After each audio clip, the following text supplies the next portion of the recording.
Bismillahirrahmanirrahim. Assalamualaikum warahmatullahi wabarakatuh. Alhamdulillahi ala ihsani wa syukru lahu ala taufiqihi wa amtinani. Asyhadu an la ilaha illallah wahdahu la syarika lahu ta'ziman li sya'nih. Wa asyhadu anna Muhammadan abduhu wa rasuluhu da'ila ridwani. Allahumma salli alaihi wa ala alihi wa ashabihi wa ikhwani. Ibu-ibu yang dirahmati Allah Subhanahu wa taala, demikian juga bapak yang dirahmati Allah Subhanahu wa taala. Kita melanjutkan bahasan kita tentang kesalahan-kesalahan yang tersebar di masyarakat. Bagian yang ketiga, tentunya sangat banyak kesalahan-kesalahan tersebut. Namun kita hanya menyampaikan yang perlu disampaikan terlebih dahulu ya. Di antara kesalahan-kesalahan tersebut yang saya sering dengar juga dari sebagian orang, misalnya dia ketika mendoakan, dia mengatakan kamu sembuh insyaallah ya. Kamu berhasil insyaallah, semoga berhasil insyaallah. Jadi dia berdoa tapi disertai dengan apa? Insyaallah.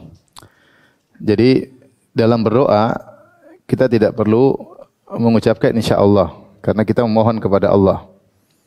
Rasulullah SAW bersabda, la taqul Allahumma arhamni in syi'ta, Allahumma ghfirli in syi'ta. Janganlah seorang berkata atau janganlah engkau berkata, ya Allah rahmatilah aku jika engkau berkehendak, dan ampunilah aku jika engkau berkehendak ya. La yaqulanna ahadukum Allahumma ghfirli in syi'ta. Jangan sampai seorang dari kalian berkata, ya Allah ampunilah aku jika engkau berkehendak, rahmatilah aku jika engkau berkehendak. Tapi waliyazimil masalah, waliyazim al masalah, hendaknya dia serius meminta kepada Allah Subhanahu wa taala. Fa innallaha la mustakriha lahu, karena Allah tidak ada yang memaksa Allah. Jadi kalau Allah mau kabulkan. Jadi enggak perlu bilang insya Allah, atau jika kau mau ampuni aku, jika seakan-akan kalau tidak mau juga enggak apa-apa ya. Maka dari situ ketika kita mendoakan orang, kita enggak usah bilang apa? Insya Allah. Kita bilang semoga kau sembuh. Amin gitu. Jangan bilang semoga kau sembuh insya Allah ya. Ini kebiasaan aja yang terjadi, tapi ini salah satu kesalahan yang diingatkan oleh para ulama. Jadi kalau kita doakan, kita bilang semoga kau cepat sembuh, semoga engkau berhasil, semoga ya.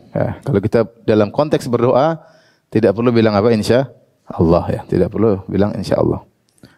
Tapi kalau kita bicara tentang saya mau pergi insya Allah, itu lain cerita. Kita bicara tentang masa depan karena belum tentu terjadi, karena bukan dalam bentuk permohonan. Tapi kalau bentuk permohonan kepada Allah, maka kita tidak perlu mengucapkan insyaallah. Ini salah satu kesalahan yang mungkin tidak berat, tetapi perlu diingatkan.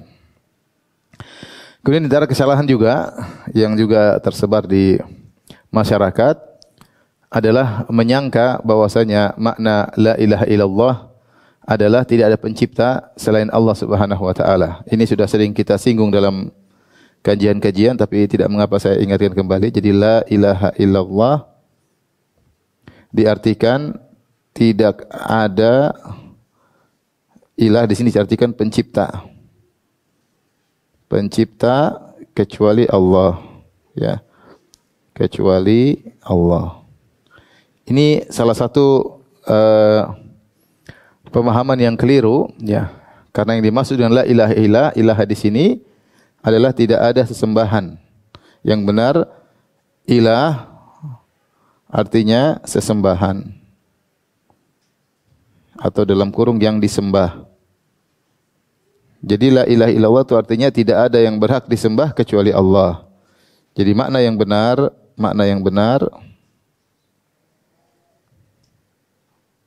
la ilaha illallah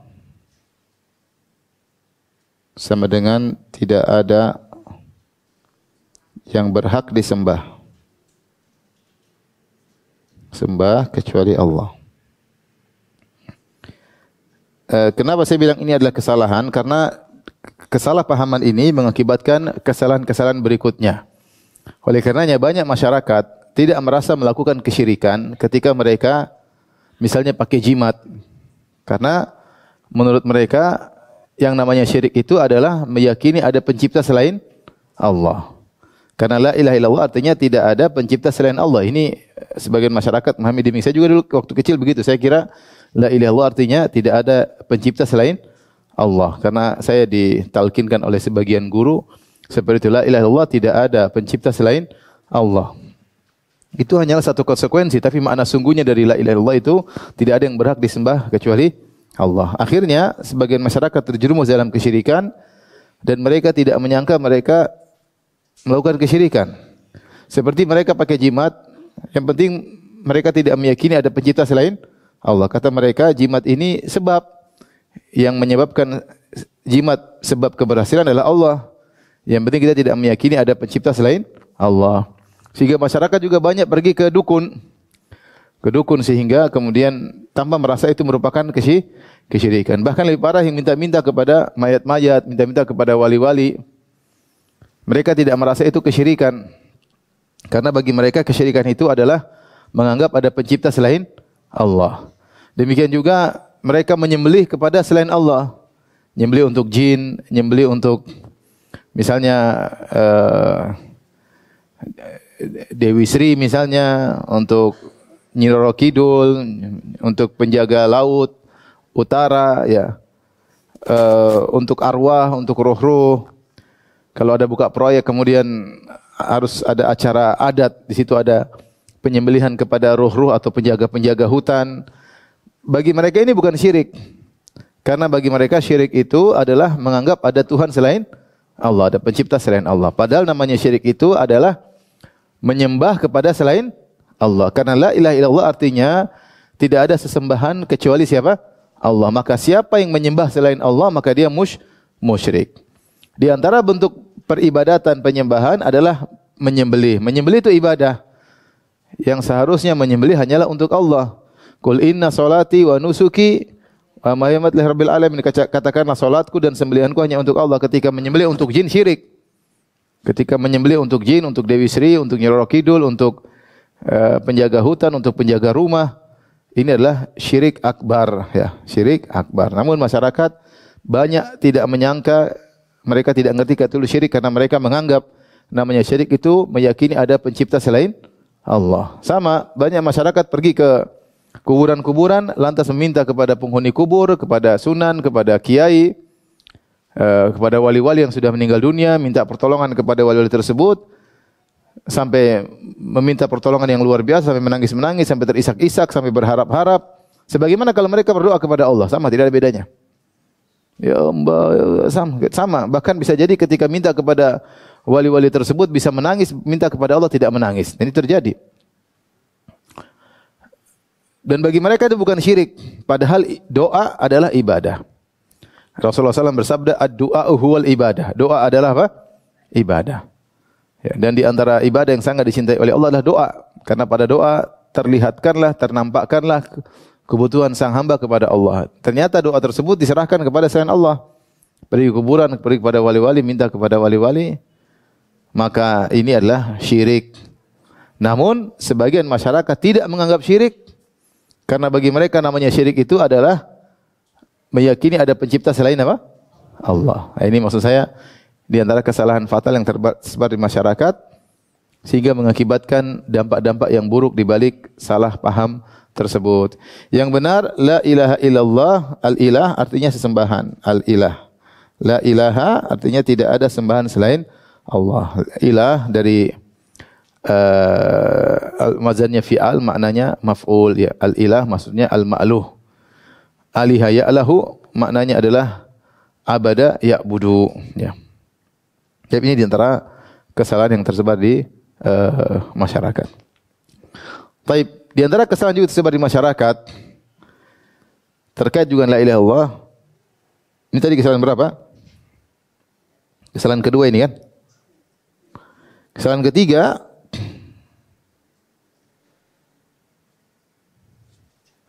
sebagian masyarakat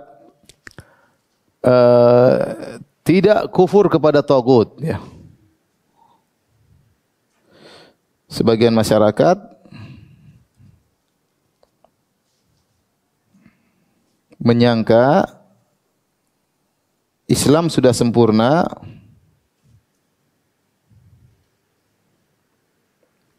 tanpa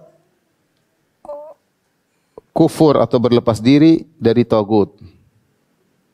Berlepas diri dari tagut. Tagut maksudnya sesembahan selain Allah.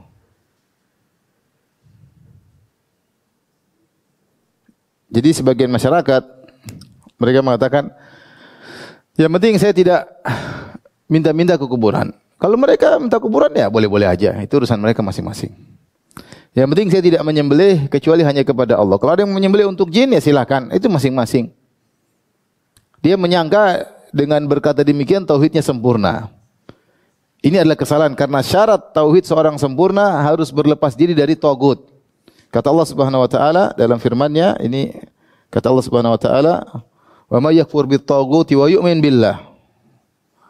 Wa may yakfur bit-taghut wa yu'min billahi faqad istamsaka bil urwatil wuthqa.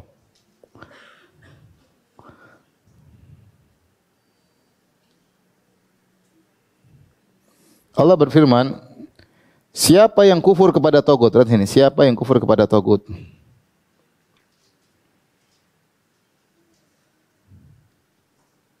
Harus berlepas diri. Baru wa yu'min billah, dan beriman kepada Allah, dan beriman kepada Allah. Nah, jadi namanya tauhid yang benar bukan hanya saya beribadah kepada Allah, tapi saya juga harus berlepas diri dari segala sesembahan selain apa? Allah. Itulah makna la ilaha illallah, sama dengan la ilaha illallah. Lihat, la ilaha illallah. Tidak ada sesembahan, berarti berlepas diri dari segala sesembahan. Tidak ada sesembahan. Jadi kalimat la ilaha sendiri mengkonsekuensikan berlepas diri dari sesembahan selain apa? Allah. Jadi kita kalau berarti bilang kita yang benar itu salah, enggak boleh kita bilang semuanya benar.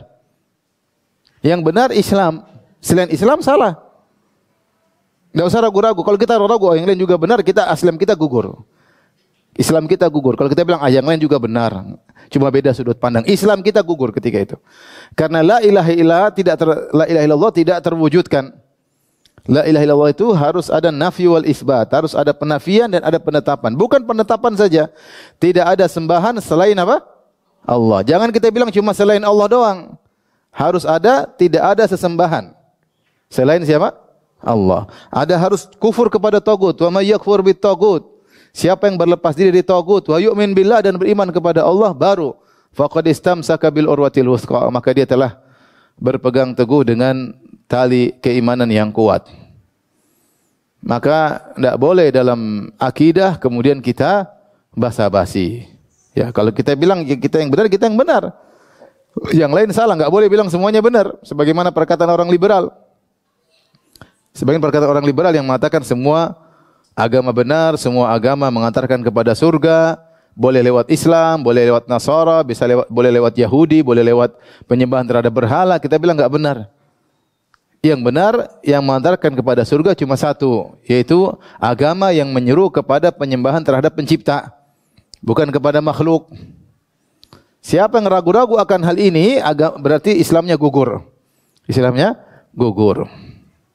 Oleh karenanya, MUI, Majelis Ulama Indonesia, sejak dulu sudah memfatwakan akan haramnya pemahaman pluralisme terkait dengan semua agama sama. Pemahaman liberalisme menganggap semua agama sama, ya. Bahkan kalau saya boleh tekankan, bukan sekedar haram, ini kekufuran. Menganggap semua agama benar adalah kekufuran. Kalau semua agama benar, ngapain Nabi Muhammad SAW dakwah kalau begitu? Bukankah ketika Nabi dakwah sudah ada Yahudi, sudah Nasrani? Ada atau tidak? Ada. Kenapa Nabi dakwahi mereka suruh masuk Islam? Sampai Nabi kirim surat kepada Heraklius, Raja Romawi, seorang alim dari kalangan Nasara, pendeta Nasara. Dia raja sekaligus pendeta. Nabi mengatakan, aslim taslam, masuk Islam kau akan selamat. Yu'tikallahu ajrain. Yu'tikallahu ajraka marratain. Allah akan berikan kepada engkau 2 kali pahala. Pahala waktu Nasrani dan pahala masuk apa? Islam. Kemudian kata Nabi, wa in tawallait fa alayka itsmul arisiyin. Kalau kau tidak terima agama Islam, kau akan menanggung agama rakyatmu. Kau akan menanggung dosa rakyatmu. Bayangkan. Ancaman. Jadi tidak masuk Islam ya masuk neraka. Yang Rasulullah pernah bersabda, la yasma'u bi ahadun min hadhil ummah. Tidak seorang pun dari umat ini mendengar tentang aku. Yahudiyun wala nasraniyun. Yahudi atau Nasrani dengar tentang aku, summa yamutu wa lam yu'min billadzi ursiltu bihi, kemudian dia meninggal. Yahudi atau Nasrani tersebut meninggal tidak beriman dengan apa yang aku bawa, illa kana min ahlin nar, kecuali pasti penghuni neraka Jahannam. Hadis riwayat Muslim, hadis sahih. Ya, oleh karenanya Nabi SAW mendakwahi mereka. Nabi suruh orang Yahudi untuk masuk Islam, Nabi suruh orang Nasara untuk masuk Islam. Turun ayat-ayat mengatakan innal ladzina kafaru min ahlil kitabi wal musyrikina fi nari jahannam khalidina fiha. Sungguhnya orang-orang kafir dari kalangan kaum musyrikin, dari kalangan ahlul kitab. Maksudnya apa? Yahudi dan Nasara. Fi nari jahannam, di neraka jahannam, khalidina fiha, kekal selamanya. Maka benar dalam negeri kita ada toleransi. Toleransi maksudnya masing-masing jalankan. Sebagaimana Nabi pernah terapkan ketika di piagam Madinah. Rasulullah SAW ketika sampai di Madinah, Rasulullah SAW membuat suatu piagam namanya piagam Madinah. Disebut Wathiqatul Madinah. Apa isi perjanjian tersebut? Adalah aturan kenegaraan bahwasanya rakyat saling bahu-membahu kalau ada musuh datang dari luar. Kaum muslimin harus kerjasama dengan Yahudi untuk melawan apa? Musuh. Tetapi agama masing-masing. Kata Nabi, walil Yahudi dinuhum, walil mu'minina dinuhum. Bagi Yahudi agama mereka, bagi kaum muslimin agama mereka. Terus apakah Nabi membenarkan agama Yahudi? Tidak, Nabi dakwahi mereka suruh masuk Islam. Tapi Nabi tidak paksa, tapi Nabi dakwahi. Itulah disebut toleransi. Silakan, kami tidak maksa kalian masuk Islam. Tapi kami jelaskan kalau kau bertahan dalam agamamu syirik kepada Allah, ujungnya masuk apa? Neraka. Tidak boleh kita bilang, sama-sama benar, tidak apa-apa. Yang penting akhlak baik. Kalau kita bilang begitu, Islam kita gugur. Karena la ilaha illallah tidak terjalankan. La ilaha illallah harus ada nafyu wal isbat. Tidak ada sembahan kecuali siapa? Allah. Tidak ada yang boleh disembah. Nabi Isa tidak boleh disembah. Nabi Muhammad tidak boleh disembah. Uzair tidak boleh disembah. Berhala-berhala tidak boleh disembah. Dewa-dewa tidak boleh disembah. Dewi-dewi tidak boleh disembah. Apalagi jin, apalagi malaikat tidak boleh disembah, mayat-mayat tidak boleh disembah, wali-wali tidak boleh disembah. Yang boleh disembah hanya Sang Pencipta. Kalau kita bilang kita benar, mereka juga benar, sudah selesai. Islam kita berarti tidak benar. Karena Islam yang benar mengkonsekuensikan kita harus berlepas diri daripada tagut. Paham Ibu? Paham tidak? Dan ini ajarkan kepada anak-anak kita. Karena di depan sana syubhat semakin kuat. Apalagi sampai anak-anak kemudian belajar di luar negeri, bertemu dengan mereka, terkadang goyang akidah mereka. Makanya akidah seperti ini dalam istilah bahasa kampus namanya eksklusivisme. Ya, eksklusivisme ya. Merasa eksklusif. Bahwasanya kita sendiri yang benar. Dan itu hukum asal semua agama. Yang begitu bukan cuma kita aja, ibu-ibu. Yang merasa benar sendiri memang cuma orang Islam. Orang Nasara tidak merasa benar sendiri. Dia merasa benar sendiri. Makanya mereka bilang yang tidak beriman Nabi Isa sebagai anak Tuhan, sebagai juru selamat, dia tidak akan selamat. Makanya orang-orang yang tidak beriman kepada Nabi Isa sebagai anak Tuhan dibilang domba-domba yang tersesat.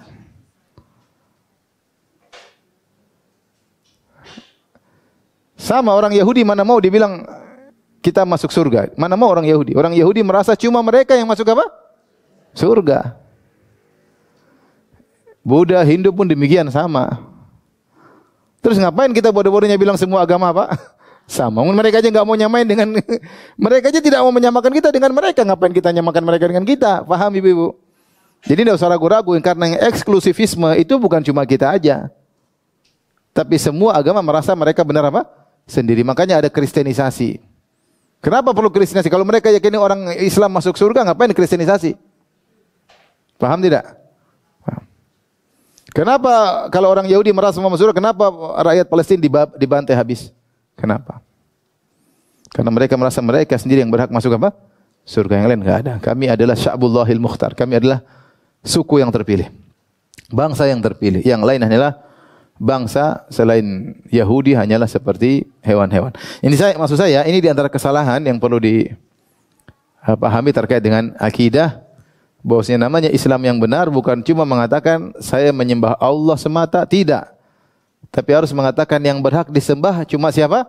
Allah. Selain Allah semua batil. Wa annama yatad'una min dunillahi huwal batil. Dan apapun yang kalian sembah selain Allah itu kebatilan, bukan hak. Ya. Apa yang kalian sembah selain Allah itu kebatilan. Nabi Isa tidak berhak disembah. Nabi Muhammad tidak berhak untuk disembah. Malaikat tidak berhak untuk disembah. Berhala-berhala tidak berhak untuk disembah. Orang-orang soleh tidak berhak untuk disembah. Dan sembahan-sembahan ini ada. Ada yang pernah menyembah malaikat, ada yang menyembah nabi, ada yang menyembah jin-jin, ada yang menyembah wali-wali, dan itu sejarah sudah menunjukkan akan tersebut semuanya adalah selain Allah adalah kesembahan yang batil. Tapi ini kesalahan yang ketiga. Paham ibu-ibu? Tapi kesalahan yang keempat terkait dengan kehidupan sosial.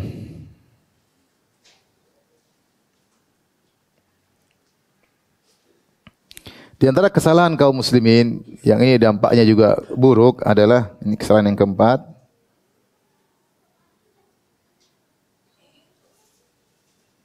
Adalah suka memperlihatkan privasi.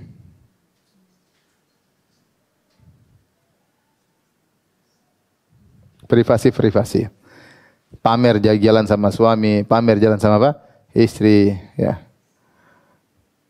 Semua makan ini dikasih tahu orang, makan anu dikasih tahu apa? Orang. Jadikan status semua orang biar lihat, semua orang biar apa? Tahu.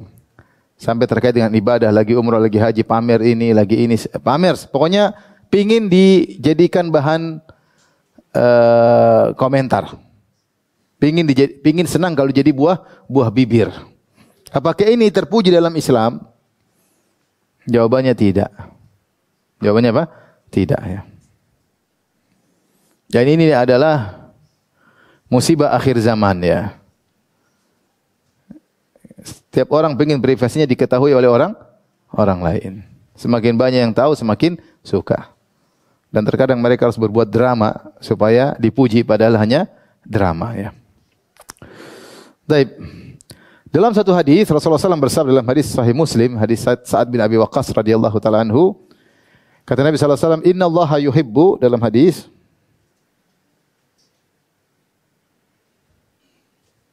kata Nabi sallallahu alaihi wasallam, "Innallaha yuhibbu al-'abda taqiyya al-ghaniyya al-khafiyya." Sesungguhnya Allah Subhanahu wa taala mencintai hamba yang bertakwa, yang berkecukupan, yang merasa cukup, yang khafi yaitu yang bersembunyi, yang tidak kelihatan, yang tidak tampil. Yang tidak tampil. Jadi ini apa maksud hadis ini? Para ulama menjelaskan, maksudnya Allah mencintai hamba yang taqi. Yang taqi jelas bertakwa. Apa makna bertakwa? Yaitu meninggalkan larangan Allah dan melakukan perintah apa? Allah. Berusaha meninggalkan maksiat sekecil apapun dia berusaha meninggalkan. Ini namanya takwa, at-taqi.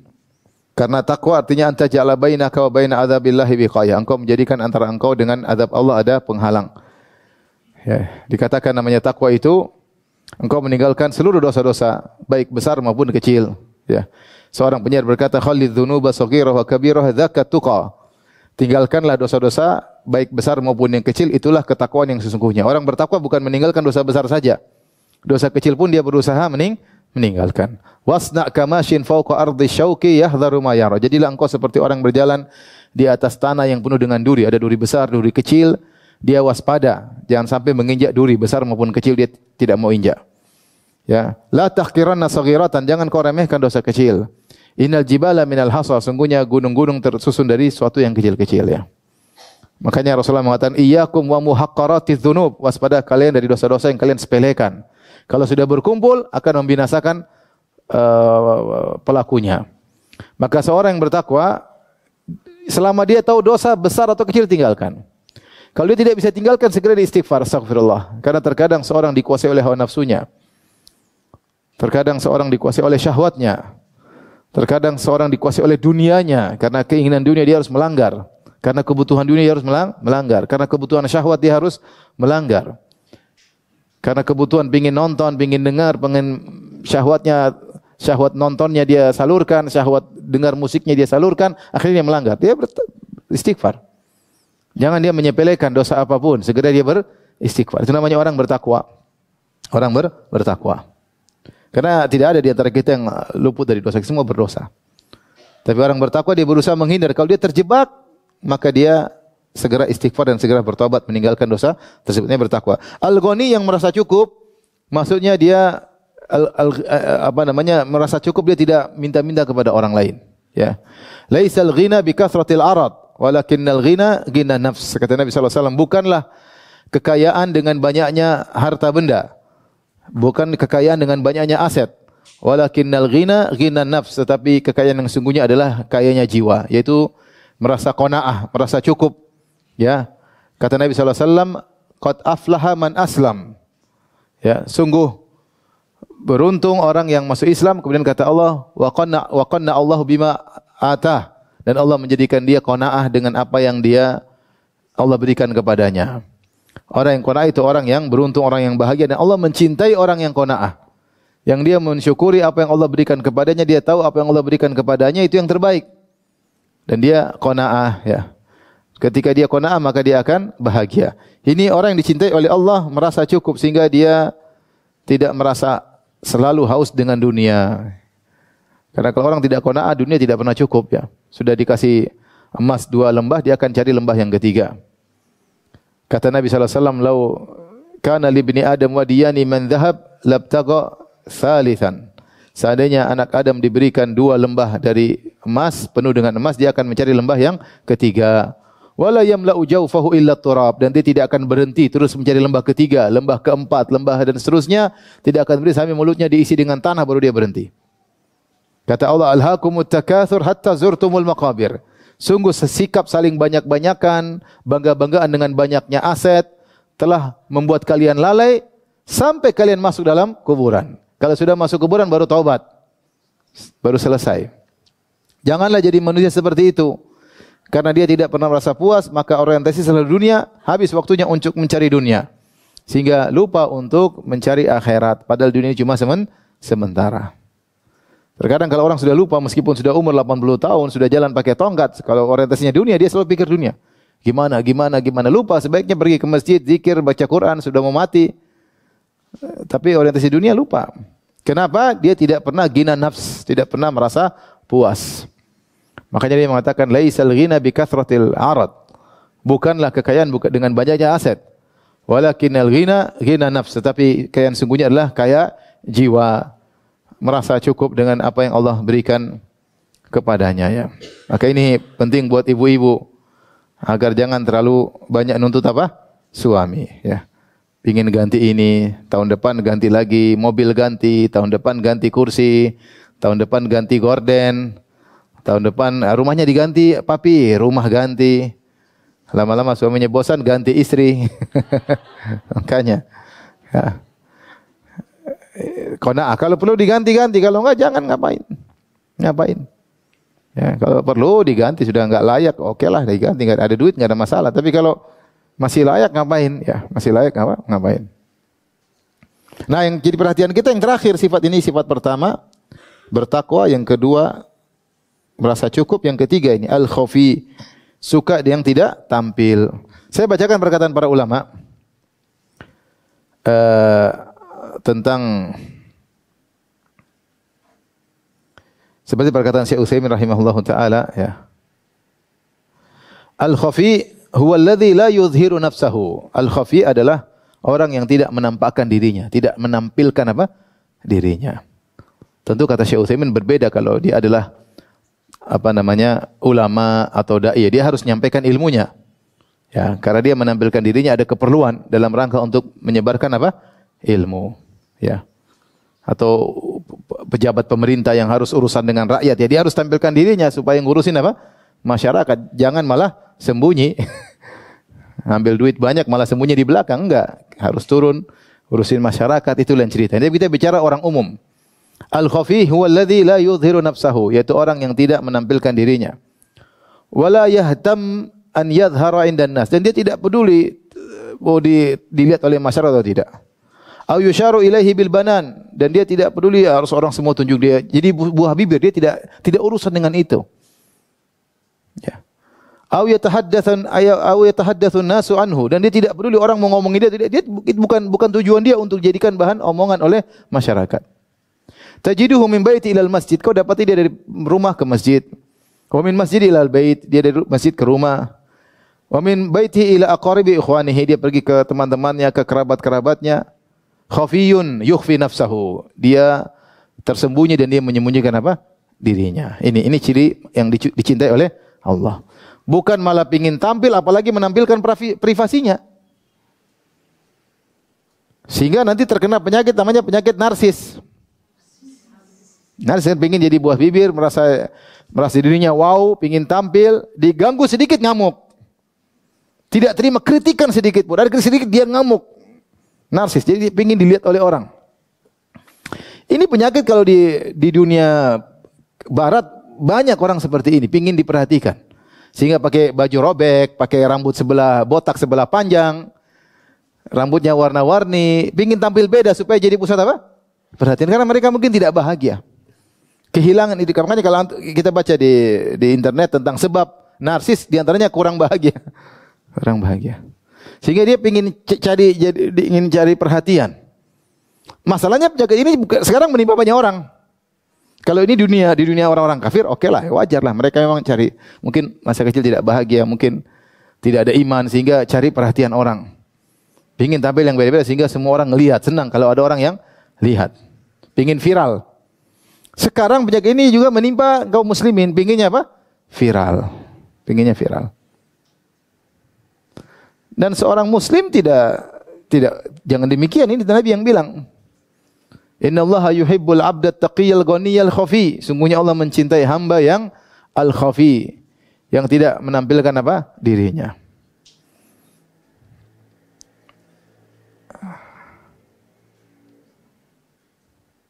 Dalam tafsiran yang lain disebut oleh Syekh Khalid bin Utsman Thabit,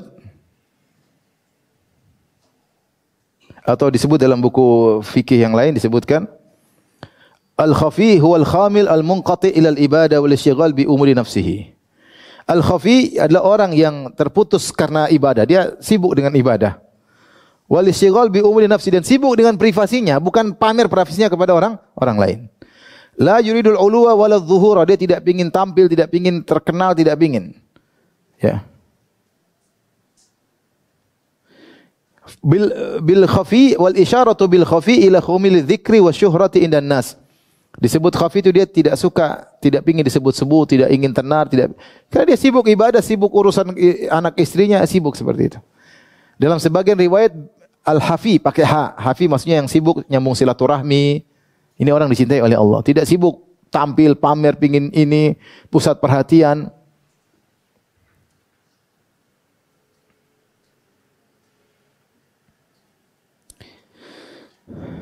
Oleh karenanya, ini adalah orang yang dicintai oleh Allah Subhanahu wa taala. Dan sekarang yang terjadi kebalikannya. Semua orang pingin apa? Atau bukan semua orang, banyak orang pingin apa? Pingin tampil. Pingin jadi buah bibir, pingin jadi bahan pembicaraan. Ya, dengan berbagai macam cara, dengan membranding dirinya, ya, supaya terlihat wow, supaya dipuji oleh banyak orang, akhirnya terjerumus dalam banyak masalah. Dia tampilkan privasi istrinya, anaknya yang harusnya tersembunyi dia tampilkan. Bukan cuma dia jadi buah bibir, istrinya pun jadi buah apa? Jadi buah bibir, ya. Ya. Anak-anak jadi buah bibir, ya. Jadi bahan pembicaraan, dianya juga pingin senangnya begitu. Kemudian dia harus selalu menampilkan diri dalam kondisi wow sehingga menjadi pusat perhatian orang. Dan saya katakan tadi, kalau seandainya itu hanya menimpa orang-orang ahli dunia, ya wajar. Terkadang menimpa juga kepada penuntut ilmu, kepada sebagian dai yang narsis. Sedikit-sedikit pingin tahu dia lagi di mana, foto, lagi ngapain. Gimana ngajarin audiens seperti itu? Selalu apa? Ya kalau tampil dia ceramah, oke lah. Ya dia harus ceramah supaya ada yang nonton. Tapi kalau urusan privasi kesana kemari, selalu tampilkan diri, khawatir terkena penyakit apa? Narsis. Yang tidak perlu ditampilkan, akhirnya ditampilkan. Ingat, dai bukan selebriti, bukan selegram, salebgram. Bukan ya. Dai adalah teladan kepada audiens, bukan menampilkan privasi-privasinya. Dan memang masyarakat suka. Ya. Siapa yang nggak ingin tahu tentang berita-berita tentang ustadznya? Ingin tahu ustadz lagi ngapain, ingin tahu. Ketika audiens ingin tahu, dia tampilkan, saya lagi gini loh, saya lagi gini loh. Benar, masyarakat suka. Tapi itu nggak benar. Itu tidak benar ya. Akhirnya bisa timbul dalam banyak hal, bisa terjerumus dalam riya, mungkin terjerumus riya, mungkin juga tidak. Ya. Jadi ujub, bisa jadi terjerumus dalam apa? Ujub. Karena ketika dia tampilkan diri, ternyata banyak yang kasih jempol tangan dan jempol kaki, sehingga dia jadi apa? Ujub. Ya. Manusia lemah, hatinya lemah. Hatinya lemah atau tidak? Lemah. Maka jangan spekulasi dengan hati. Jika seorang sadar kalau saya tampilkan ini, saya bakalan ujub, jangan ditampilkan harusnya. Lihat dulu para salaf. Ketika mereka pandai berbicara, ketika dia berbicara khawatir dia ujub, dia berhenti berbicara. Saya kadang baca asar salaf, subhanallah, bagaimana mereka tidak pernah spekulasi dengan hati mereka. Kalau mereka lagi berbicara dikagumi orang, mereka diam. Kalau mereka diamnya orang kagum, mereka bicara. Supaya tidak membranding diri. Sekarang orang branding diri. Oke guys, gue lagi di sini guys. Nah, kalau dunia oke lah, kan lagi jualan. Tapi kalau ustadz kurang pantas lah. Para dai kurang pantas. Gue lagi jalan di hutan Afrika ini, lagi dakwah nih. Ngapain? Kasih tahu orang. Apa tujuanmu kasih tahu orang? Mungkin cari dana oke lah. Kadang untuk diakui Masya Allah, ustaz ternyata juga pergi ke belantara hutan belantara pergi. Lemah hati ini apa? Lemah. Hati ini lemah. Maka kita dapati para salaf dulu tidak pernah spekulasi dengan apa? Hati mereka. Kalau ini bisa khawatir, buka pintu riya, maka mereka tutup pintu tersebut. Nah, kita bermudah-mudahan. Padahal mereka jauh lebih bertakwa daripada kita. Kita takwa ini enggak jelas, penampilan mungkin takwa, isi hati Allah alam. Mereka jauh dari dunia, itu pun mereka takut terjerumus dalam riya. Kita entah takwa entah enggak, ilmu pas-pasan, nekat buka pintu-pintu riya. Ini nasihat buat saya pribadi ya, nasihat saya pribadi. Ibu-ibu apalagi yang mungkin juga tidak jelas. Kita semua tidak jelas. Para salaf dahulu imannya jelas, takwanya jelas, takut terjerumus dalam riya. Maka jangan spekulasi. Lagi ibadah pamer. Lagi bantu fakir miskin, ini kegiatan kami loh, lagi bantu fakir miskin. Tanya, kamu bilang begitu tujuannya apa? Jadilah hamba yang khafi. Yang tidak suka tampil. Yang tidak suka tampil. Yang penting urus, yang penting hubungan anti dengan Allah baik, itu yang penting. Jangan tampil wow di depan orang, ternyata di rumah ngomelin suami, sholat subuh terlambat, tidak pernah zikir pagi petang, terus apa buat apa? Membranding diri di dunia medsos, sementara di rumah amburadul. Tidak ada takwa terhadap suami. Wanita soleh sama takwa atau sama suami nurut? Wanita soleha. Karena ibu-ibu yang paling ibu lebih utama untuk jadi khafi. Karena ibu-ibu itu jangan suka tampil. Ya. Laki-laki saja jangan suka tampil, apalagi apa? Mak-mak. Ya. Ini tujuan saya agar mak-mak tahu diri. Jadi kecintaan untuk tampil itu luar biasa. Rasulullah pernah bersabda dalam satu hadis, "Ma dzibani ja'ian ursila ala gonamin bi afsada laha." Ya. Min hubbil mar'i lil mal wa syaraf li dinihi. Kata Nabi sallallahu alaihi wasallam, tidaklah dua ekor serigala yang kelaparan dilepaskan pada sekumpulan kambing tidak lebih merusak daripada kecintaan seorang untuk mendapatkan harta dan kemuliaan yang merusak agamanya. Jadi Nabi ingin mengatakan, dua serigala kalau dilepaskan pada sekumpulan kambing, kira-kira kambingnya rusak atau tidak? Apalagi dua serigala tersebut lapar. Satu serigala aja kambingnya pasti dimakan, apalagi dua serigala yang apa? Lapar. Masuk ada kambing satu, taruh dua serigala. Dalam dzibani ja'ian, dua serigala yang lapar. Kira-kira kambingnya hancur enggak? Hancur. Ini dua serigala ini merusak, kata Nabi. Kerusakan yang ditimbulkan oleh dua serigala lapar ini terhadap kambing tidak lebih parah daripada kerusakan seorang cinta dengan dunia dan ketenaran yang merusak agamanya. Cinta seorang dengan dunia dan cinta terhadap ketenaran, ingin dimuliakan, ingin nomor satukan, ingin dijadikan buah bibir, ingin jadi pusat perhatian, ingin membranding dirinya, itu lebih merusak agamanya. Yang bilang siapa? Nabi sallallahu alaihi wasallam. Kerusakan yang timbul merusak agamanya lebih parah daripada kerusakan dua serigala terhadap kambing tadi. Maka jangan spekulasi. Jangan spekulasi. Jadi ibu-ibu, mulailah dari sekarang kita ngecek diri. Kalau kita mau posting sesuatu, kira-kira bisa merusak niat kita, jangan diposting. Kalau ada orang posting-posting, oh gitu aja sudah posting. Saya aja, saya posting juga deh. Jangan terpancing. Baru nyumbang 100.000 sudah posting. Saya 100 juta aja saya posting deh. Jangan. Rusak agama kita. Hati kita rusak. Hati kita rusak. Maka hati-hati. Sekarang lagi tersebar, semua orang suka apa? Viral. Allah mencintai orang yang tidak suka apa? Viral. Tidak suka orang branding diri sehingga kemudian jadi apa? Viral. Sekarang sarana branding diri banyak ya. Akhirnya terkena penyakit apa? Narsis. Kalau Anda sudah bahagia, Allah tahu, yang penting Allah sudah tahu sudah bahagia, tidak perlu narsis. Tapi kapan perlu narsis? Ketika tidak merasa apa? Bahagia. Seorang muslim, seorang mukminah, muslimah, mukmin, mukminah, seharusnya kalau dia tahu Allah sudah tahu dia beramal soleh, dia sudah bahagia. Tidak perlu dia butuh pengakuan dari orang lain. Yang butuh pengakuan dari orang lain itu tidak merasa bahagia dengan keikhlasannya, dia tidak merasa bahagia. Sehingga dia butuh untuk diakui oleh orang lain.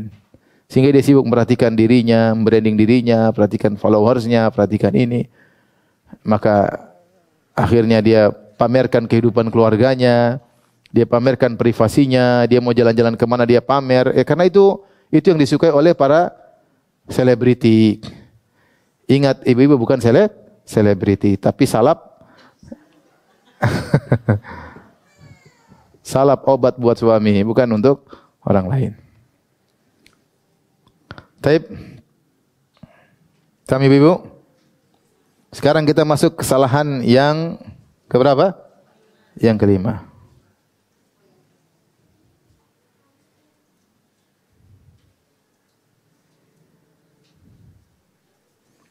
Ini juga ini hanya menimpa orang-orang kaya, yaitu suka beli barang-barang mewah. Kalau miskin insya Allah nggak ada masalah. Nggak bisa beli.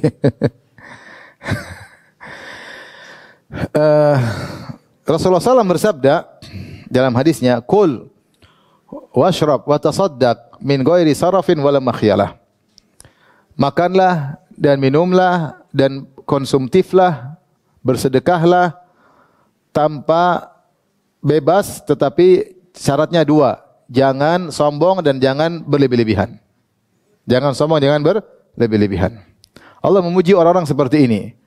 Di antaranya adalah ibadur rahman, orang-orang para penghuni surga. Ya Allah sebutkan di antara ciri-ciri mereka, walladzina idza anfaqu lam yusrifu wa lam yaqturu wa kana baina dzalika qawama. Mereka adalah orang-orang yang ketika berinfak tidak berlebih-lebihan dan juga tidak pelit, tetapi di antara keduanya. Nah, sekarang kita hidup di zaman orang butuh pengakuan dari masyarakat. Di antara bentuk pengakuan dari masyarakat ketika dia memakai barang-barang branded. Dan Ibnu Hajar dalam Fathul Bari dalam Kitabur Riqaq ya, beliau menyebutkan atau menukil perkataan para ulama tentang makna israf. Jadi boleh kaidah, boleh beli apa aja, yang penting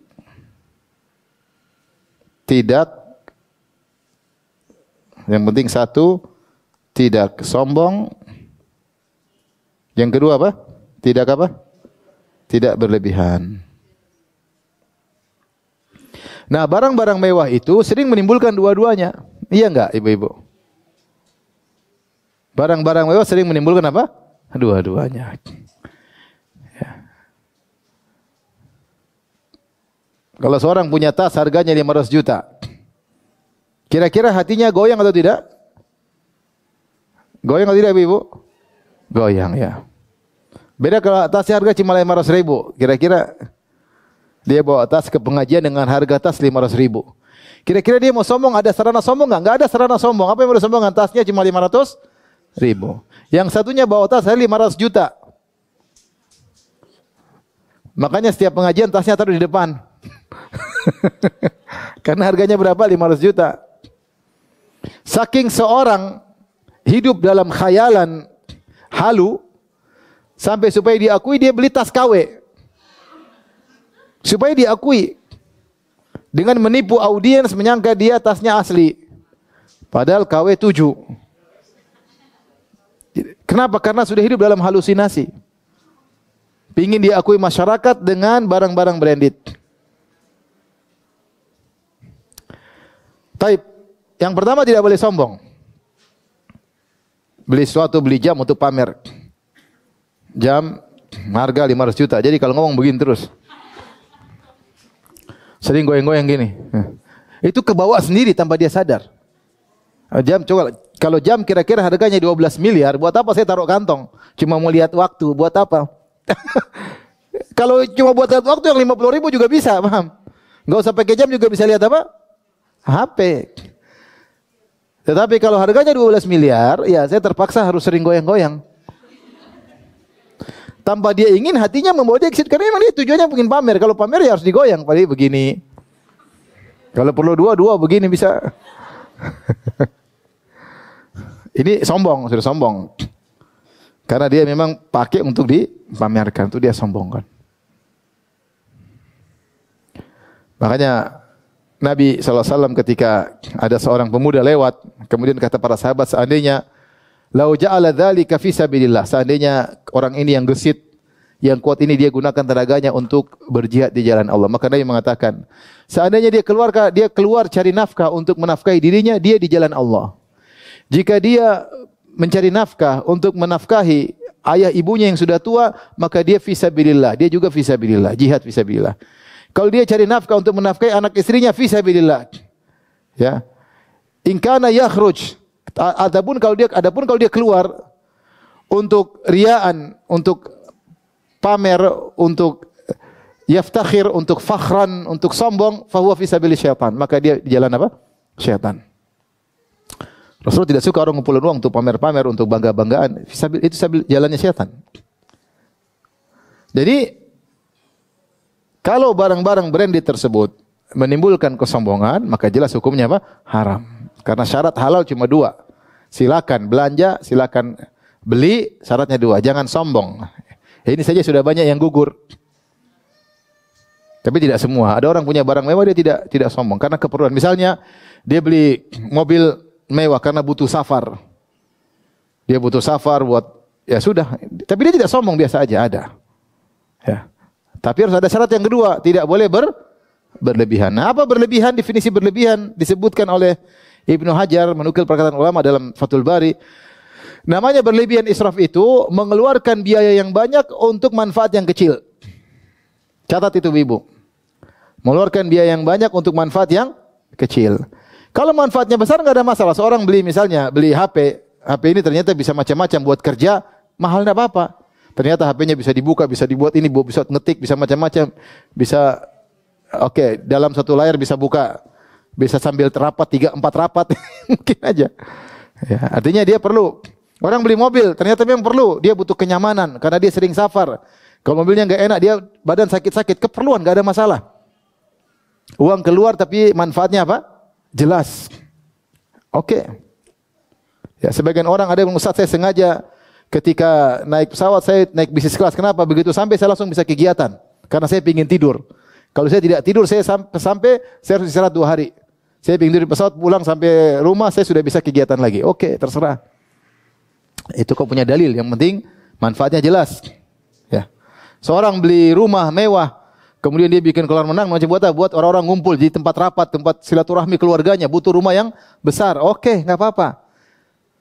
Kaedahnya selama biayanya besar, manfaatnya kecil, maka itulah israf, itulah mubazir. Contohnya apa Ibu-ibu? Biayanya besar, manfaatnya kecil. Contohnya apa? Ibu pasti sudah pintar. Contohnya apa?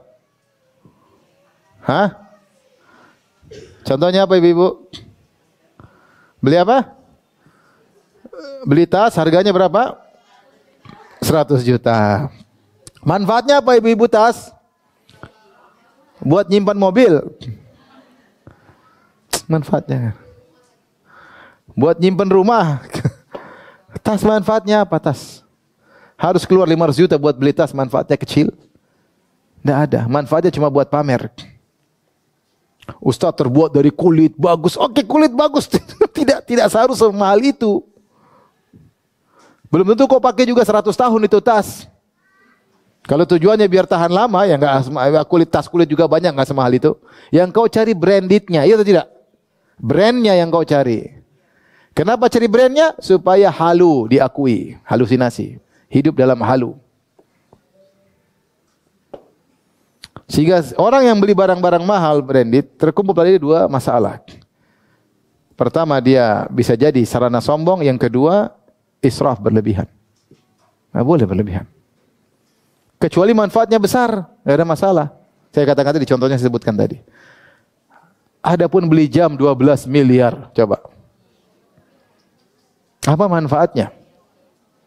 Ibu-ibu apa manfaatnya? Suka-suka saya, uang-uang saya. Enggak, uangmu itu titipan dari Allah. Allah akan tanya, kemana kau kemanakan uangmu? Dari mana kau dapatkan? Kau kemanakan uangmu? Dapatnya dari korupsi, digunakan untuk beli jam 12 miliar. Repot sudah. Amburadul. Dapatnya dari uang halal, pengeluaran juga bermasalah. Karena kita tidak seenaknya mengeluarkan uang. Masih banyak orang miskin, masih banyak. Butuh masjid di mana-mana, masjid saja masih banyak yang belum bersih-bersih. Masih banyak masjid yang perlu bantuan. Masih banyak kaum muslimin yang kelaparan, masih banyak keluarga muslim ditindas. Apa kita enggak mau beli jam sampai 10 miliar, 8 miliar apa? Tidak urgen. Tidak urgen. Oleh karenanya, ini diantara kesalahan yang juga menyebabkan banyak ibu-ibu hidup dalam halusinasi. Ya. Dalam halu. Dia merasa bahwasanya dia mulia kalau dia bawa tas branded. Kalau tas brandednya enggak dibawa, dia jadi jatuh apa? Jatuh level. Ya, yang penting, ya ukhti, yang penting Anda dengan Allah Subhanahu wa Ta'ala. Satu dunia puji-puji anti, tapi kalau anti buruk di hadapan Allah, percuma. Satu dunia menghina anti, tapi kalau anti mulia di sisi Allah, maka tidak ada faedah, tidak ada ruginya hinaan mereka. Yang penting anti mulia di hadapan Allah Subhanahu wa Ta'ala. Taib. Yang terakhir, kesalahan keberapa? Keenam. Ini khusus buat ibu-ibu. Baca coba.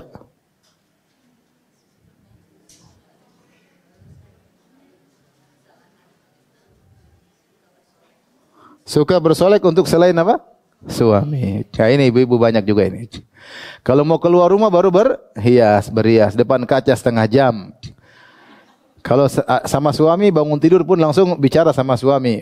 Padahal belum sikat gigi, ababnya padahal sampai ke hidung suami, tidak peduli. Suami pulang badan bau bawang, tidak peduli. Ya. Tapi kalau mau keluar rumah, Masya Allah, mandi bersih-bersih, pakai sabun 2 kali, terus depan cermin berhias-berias, pakai spidol kanan kiri. Hati-hati. Tugas istri adalah menyenangkan suami. Rasulullah SAW ketika ditanya tentang khairun nisaikum, siapa wanita yang terbaik? Kata Nabi sallallahu alaihi wasallam, allati sarratka idza nazarta ilaiha. Ya. Wa tuti'uka idza amartaha. Kata Nabi sallallahu alaihi wasallam, wanita terbaik yang menyenangkan engkau jika kau lihat. Kau melihatnya kau senang dan dia nurut kalau kau perintah, itu ciri wanita salehah. Di antara poin pertama kata Rasulullah sallallahu alaihi wasallam, yang menyenangkan jika dilihat. Nah, bagaimana cara kita menyenangkan suami? Ya, kita berhias untuk suami. Berusaha tidak bertemu dengan suami kecuali tubuh yang wangi. Berusaha. Kalau parfum masih ada ya. Kalau udah habis ya beli lagi ya. Jangan Ketemu suami disuruh qanaah, udah terima aja. Tapi kalau keluar rumah, Masya Allah, berhias dan bersolek. Ini kesalahan fatalnya. Dahulu para sahabiat, ya, kalau mereka suami tidak ada, mereka tidak begitu perhatian dengan penampilan. Kalau suami lagi di rumah, baru mereka benar-benar apa? Serius. Ya, wanita bagus tetap perhatikan diri mereka, tetapi lebih diperhatikan lagi ketika suami lagi di rumah. Makanya Rasulullah SAW pernah berkata, Rasulullah melarang seorang kalau pulang safar di zaman Nabi, an ya'tiya ahlahu turuqan. Janganlah dia mendatangi istrinya di malam hari. Maksudnya kalau zaman dulu kan tidak ada alat komunikasi. Jadi kalau suami pergi seminggu, 2 minggu, kemudian pulang ke rumah, kalau dia tiba misalnya jam 11 malam, jam 1 malam, jangan pulang ke rumah. Sudah, tidur di tempat lain. Nanti pagi baru ketuk pintu. Kenapa Rasulullah melarang untuk ketuk pintu ketika di malam hari? Rasulullah menjelaskan hatta tamtashita asy-sya'ithah wa tastahiddal mughibah. Agar wanita yang rambutnya semrawut sempat untuk menyisir rambutnya sebelum datang suaminya. Dan agar seorang wanita yang sudah lama ditinggal suaminya sempat mencukur bulu kemaluannya untuk menyambut apa? Suaminya. Artinya ketika suaminya tidak di rumah, dia tidak berhias tidak jadi masalah. Dia mau rapi-rapi bersih-bersih boleh. Tapi kalau tidak berhias juga ada masalah, karena berhias untuk suami. Kebiasaan mereka berhias untuk apa? Suami. Makanya dia mengatakan jangan bikin surprise datang malam-malam. Khawatir istri belum apa? Siap. Rasulullah tidak ingin istri bertemu dengan suami dalam kondisi seadanya. Suaminya disuruh qanaah, enggak. Terima apa adanya. Rasulullah suruh rambut dirapikan, bulu kemaluan dicukur supaya bisa maksimal dalam melayani apa? Suami. Nah, ini dahulu seperti itu, mereka berhias untuk suami. Demikian dalam hadis yang lain ketika Salman Al-Farisi datang mengunjungi rumah Abu Darda. Ternyata Abu Darda lagi tidak di rumah. Fawajada Ummu Darda mutabadzilatan. Ternyata Salman mendapati Ummu Darda dalam kondisi bajunya agak semrawut. Maka ini bukan kebiasaan wanita di zaman tersebut. Kalau ada suami di rumah, harusnya bajunya rapi. Maka Salman berkata, "Masya Nuki, kenapa kau penampilan seperti ini? Tidak rapi, tidak." Kata Ummu Darda, "Akhu ke Abu Darda laisa lahu hajatun ila dunia." Saudaramu, temanmu, suamiku Abu Darda tidak butuh wanita. Ngapain saya baju yang rapi-rapi? Ternyata Abu Darda salah. Saking sibuknya ibadah, dia tidak mendatangi apa? Istrinya. Tapi kita ambil faedah dari hadis ini, bahwasanya ketika Salman melihat seorang wanita di rumah pakaiannya semrawut, dia ingkari karena kebiasaan wanita di zaman itu kalau suaminya lagi di rumah, dia pakaian yang bagus, siap menyambut apa? Suaminya. Inilah kesalahan fatal yang dilakukan oleh banyak wanita di zaman sekarang ini. Mereka berhias untuk selain suami. Mereka berhias untuk teman di kantor. Adapun untuk suami, mereka tidak peduli. Padahal harusnya sebaliknya. Maka seorang wanita mencari keridhaan Allah Subhanahu wa taala, berusaha menyenangkan apa? Menyenangkan suaminya. Di antaranya dengan berpenampilan yang menyenangkan di hadapan suami. Suami ibu-ibu di luar sana melihat banyak yang menarik, ya. Bukan cuma di luar, ketika dia buka HP, banyak hal yang menarik lewat di hadapan matanya. Maka ketika dia pulang lihat anti, dia harus melihat yang menarik juga. Ini melihat istrinya semrawut, ya. Semrawut dipandang tidak menyenangkan, ya. Oleh karenanya para wanita hendaknya bertakwa kepada Allah Subhanahu wa taala. Hendaknya mereka berhias untuk apa? Suami, ya. Untuk suami. Namun sekarang terjadi sebaliknya, wanita bertabarruj, berhias ketika keluar rumah. Seandainya mereka keluar rumah hanya ketemu para wanita enggak ada masalah, tapi kalau keluar dilihat para lelaki maka tidak boleh. Bahkan orang-orang tua kata Allah Subhanahu wa taala, "Wal qawaidu minan nisa'il lati la yarjuna nikahan, falaisa 'alaihinna junahun ay yadh'na thiyabahunna ghairu mutabarrijatin bizina wa yasta'fifna khairun lahunna." Dalam surat An-Nur. Kata Allah, dan orang-orang yang sudah tua, umur 60, 70, yang sudah tidak berharap untuk menikah lagi, nenek-nenek, maka tidak mengapa mereka melepas baju atasan mereka. Jadi wanita Arab dulu mereka pakai khimar, terus pakai lagi apa? Abaya. Kata Allah, lepas abaya enggak apa-apa, pakai khimar aja enggak apa-apa, tapi lepas apa? Pakai kerudung enggak apa-apa, lepas abaya enggak ada masalah, kau sudah tua. Tapi kata Allah, ghairu mutabarrijatin bizina, tapi tidak bertabarruj dengan perhiasan-perhiasan. Jangan sudah nenek-nenek, tetap aja malah gini keluar rumah terus pakai enggak. Nenek-nenek saja dilarang untuk bertabarruj, apalagi masih muda. Paham? Ini ayat Allah berbicara tentang nenek-nenek. Tidak apa-apa dia buka abayanya, dia pakai kerudung biasa dengan syarat ghairu mutabarrijatin bizina. Selama tidak bertabarruj dengan perhiasan-perhiasan. Ya. Oleh karenanya kalau ibu-ibu lagi ada pertemuan dengan laki-laki, maka tidak perlu pakai spidol sana sini, ibu-ibu. Tidak usah. Spidol itu buat di rumah. Temu suami. Biasa-biasa aja, wajah biasa aja, enggak usah berlebihan. Sampai ungu, sampai biru, sampai kuning, sampai hijau, sampai merah, merah delima, merah darah dipakai semua di menarik perhatian lelaki yang memandangnya. Itu kecantikan itu hanya untuk apa? Suami. Kalau kecuali ibu-ibu ketemu ibu-ibu, acara ibu-ibu tidak ada masalah. Sebagaimana wanita kalau keluar rumah tidak boleh pakai parfum kalau melewati para lelaki. Kalau ibu-ibu ketemu ibu-ibu tidak ada masalah. Hanya tidak lewat laki-laki tidak ada masalah. Intinya parfum ibu-ibu, kecantikan ibu-ibu, bersolek ibu-ibu hanya untuk apa? Suami. Tidak boleh untuk lelaki ajnabi selain suami. Jangan terbalik dalam hidup ini. Ya. Baik, demikian saja kajian kita. InsyaAllah kita bertemu di kesempatan yang lain. Subhanakallah bihamdik. Asyhadu an la ilaha illa anta astaghfiruka wa atubu ilaik. Assalamualaikum warahmatullahi wabarakatuh.